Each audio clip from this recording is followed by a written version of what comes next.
तो भैया सीबीएसई ने सिलेबस ऐसे कम किया था कि किसी समंदर से एक गिलास पानी निकाल लिया और बोला हो भैया हमने समंदर सुखा दिया पानी पी के, कसम से। ये हाल हमारे इस साल के सिलेबस का है। ये सीबीएसई ने इतना सा कम किया है और बोल रहा है भैया जो सिलेबस था हमने घटा दिया है पूरा 30%, और आपको पूरा सिलेबस खाली खत्म करना है 3 महीने में, बच्चे कर लेंगे आराम से, ठीक है। तो ये उल्लू बना रहे हैं सब। देखते हैं कि हमारा जो सिलेबस है वो कितना कम हुआ है और जो क्वेश्चन जो पॉइंट्स हटे हैं वो क्या आपके लिए कठिन थे या फिर आपका टाइम लेते या मार्क्स आपको दे के जाते। देखते हैं पहले चैप्टर में। हमारा पहला चैप्टर आता है मैथ्स में रियल नंबर। इसमें हटा है आपका यूक्लिड डिवीजन लेमा। सच मानिए कि इससे आसान क्वेश्चन इस चैप्टर में नहीं आता, क्योंकि ये एक ऐसा टर्म था या एक ऐसा टॉपिक था जिससे आपको बोर्ड में क्वेश्चन आता, पक्का आता, और ये आपको 1 मार्क्स दे के जाता। ये हटा दिया उन्होंने, ऐसा लगा कितना बड़ा पहाड़ हटा दिया इस चैप्टर से। आगे बढ़ते हैं, ठीक है, आपको मार्क्स मिल सकता लगता था। लेकिन हमारा आता है दूसरा पॉलिनोमियल्स।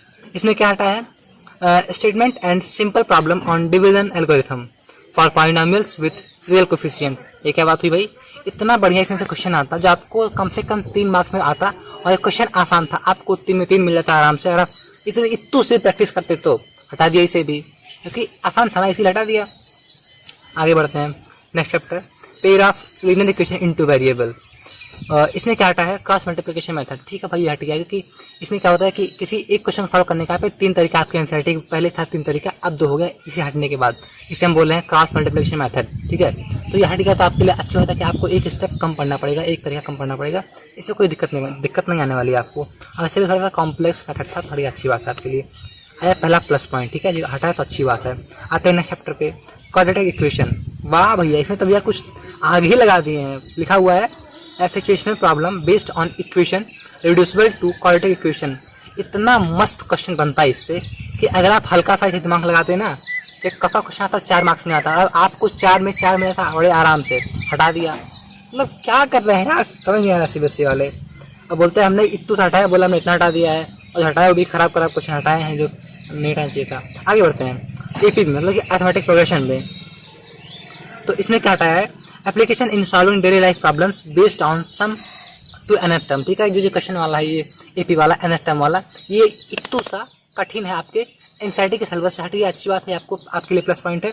आपको इसे नंबर लेने के लिए मेहनत करनी पड़ती है, ठीक है। आपको पूरा आईडी शर्मा खत्म करना पड़ता है, मतलब सारे क्वेश्चन सॉल्व करने पड़ते हैं। हट गया, अच्छी बात है एपी से। आते हैं next chapter coordinate geometry area of triangle. तो कोऑर्डिनेट ज्योमेट्री में एरिया ऑफ ट्रायंगल एक बहुत बढ़िया पॉइंट था, जहाँ से आप जो है मार्क्स स्कोर कर सकते थे, बट यहाँ पर हटा दिया है, तो अब आपको मार्क्स कहीं और से स्कोर करना पड़ेगा। तो ये अच्छी बात तो नहीं भाई आपके लिए। आगे बढ़ते हैं ट्रायंगल्स में क्या क्या हटा है, क्या बचा है। तो हमारा चैप्टर ट्रायंगल, इसमें क्या हटा है देखिए, proof of the following theorems are deleted. The ratio of the area of 2 similar triangle is equal to the ratio of the square of corresponding sides. ठीक है भाई, थ्योरम आपके बुक में 7 थ्योरम के इंपॉर्टेंट थे, तो खाली 4 ही इंपॉर्टेंट थे, तो एक तो ये वाला इंपॉर्टेंट था जो हट गया, तो अच्छी बात है।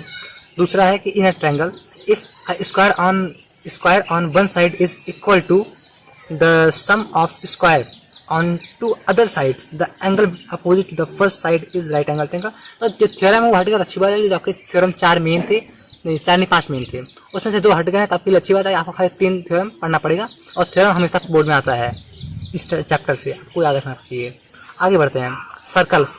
तो भैया सर्कल, उसमें खाली 12 क्वेश्चन है मिला जुला के, तो उसमें क्या रखे क्या हटाए, तो मतलब पूरा आ रहा है सिलेबस में सर्कल, ठीक है, उसमें कुछ कटा नहीं है।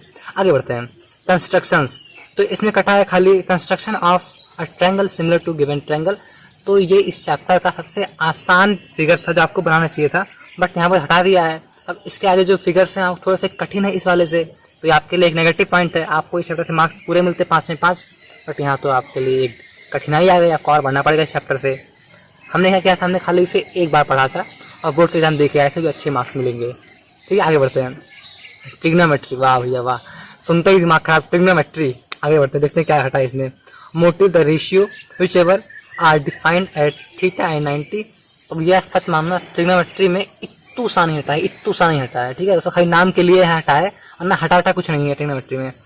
आगे बढ़ते हैं ट्रिग्नोमेट्री आइडेंटिटीज। इसमें क्या हटा है trigonometric ratio of complementary angles. तो कॉम्प्लीमेंट्री एंगल्स, हाँ ठीक है, ये हटा है, तो आपके लिए एक अच्छी बात है। आगे बढ़ते हैं हाइट्स एंड डिस्टेंस। तो इसमें से कुछ हटा नहीं है, क्योंकि इसमें खाली आपके एनसीईआरटी में खाली 15 या 16 क्वेश्चन है, लेकिन अगर आपको इस चैप्टर में अच्छे मार्क्स गेन करने हैं तो ये 15-16 क्वेश्चन आपको तो करने हैं, बट आपको इससे ज़्यादा क्वेश्चन करने होंगे अदर बुक से, क्योंकि जो क्वेश्चन एनसीईआरटी में है वो एकदम हलवा लेवल के क्वेश्चन हैं। वो उससे जो बोर्ड में क्वेश्चन आते हैं वो भैया आपको बाहर से पढ़ना पड़ेगा। मेरा मतलब ये है। आगे बढ़ते हैं। मेंसुरेशन, इसमें हमें आता है पहला चैप्टर। मेंसुरेशन में एरिया रिलेटेड टू सर्कल, इसमें जो है खाली हटा हुआ है problems on central angle of 120। मतलब कि यार इतना बड़ा चैप्टर है, उसमें से इतना हटा दिए हैं और बोल रहे हैं हमने इतना कम कर दिया है। सब टाइम पास है, मजाक नहीं कर रहा हूँ, मैं सही बोल रहा हूँ कि चैप्टर इतना बड़ा है उससे इतना हटा है, बोल रहे कि मैं सबको सिलेबस कम कर दिया। गलत बात है, चीटिंग कर रहे हैं आप। आगे बढ़ते हैं। Surface area and volume, first term of कौन हट गया भैया, आपका सर का दर्द हट गया। वो सर का, आपके सर का एक ऐसा भार था जिसके नीचे आप दब के मर जाते। कसम से मजाक नहीं कर रहा हूँ, क्योंकि जो फर्स्ट टाइम है ना वो आपका आता है सिलेबस चैप्टर आपके एग्जाम के एकदम पास में। अगर एग्जाम का है अगले महीने तो फर्स्ट टाइम उसके 1 महीने पहले खत्म होता है। जो फर्स्ट टाइम के जो चैप्टर फर्स्ट टाइम वाले इतने फार्मूले हैं कि आप फार्मूले में एकदम खो जाएंगे। तो अगर आपका एक चीज़ कम हो गया मतलब कि आपको 4-5 फार्मूले याद नहीं करने पड़ेंगे, ये आपके लिए अच्छी बात है।